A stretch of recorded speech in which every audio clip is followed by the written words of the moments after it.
तीन प्रकार से दान दिया जाता है, मन कर्म वचन, तन मन धन, जिस पर जैसा भी बन जाए। तो मेरा भाव यही है, जो भक्त घर पर विराजमान है इस ज्ञानमयी गंगा में आकर के आप गोता लगा लीजिए, वरना आपको उस समय भगवान की याद आएगी जिस समय संसार के सारे रास्ते बंद हो जाएंगे, फिर केवल आपको परमात्मा ही याद आएगा। ऐसे ऐसे लोग हैं, पैसों का पैसा घर में रखा हुआ है, गड्डी के ऊपर गड्डी रखी हुई है, और शाम को वो क्या खाते हैं, बगैर नमक की दाल। कहते हैं कि प्रभु अगर नमक ज्यादा डाल दिया तो बीपी हाई हो जाएगा। ऐसे ऐसे भगत हैं, सूखी चाय पीते हैं ना उसमें चीनी डालते, कहते हैं अगर चीनी माड़ी सी ज्यादा डाल दी तो हमारे शुगर हो जाएगी। क्या करोगे इतने पैसा का? वो कुछ नहीं, पर उस समय परमात्मा ही याद आता है कि प्रभु कि हम पर कुछ कृपा करो।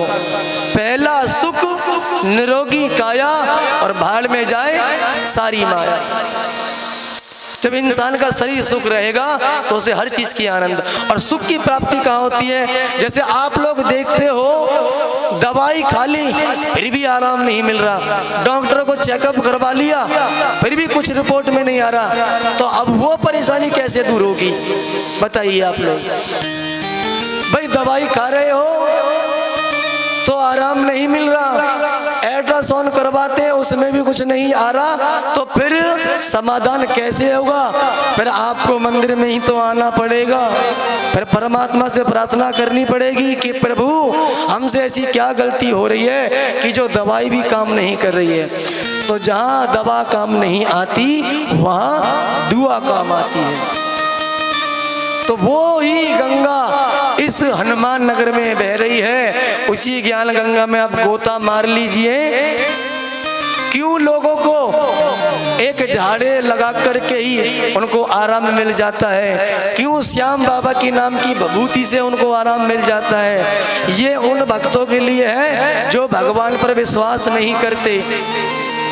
और जीवन में याद रखो, जो भगवान की पूजा करता है, जो भगवान का पाठ करता है, उसे जीवन में कभी भी हार नहीं माननी चाहिए। सबसे बड़ी कमी क्या होती है मैं आप लोगों को बतलाता हूँ। आप लोग हर मंदिर में जाते हो, हर भगवान की पूजा करते हो, सबसे प्रथम पहले एक श्रेष्ठ बनाओ।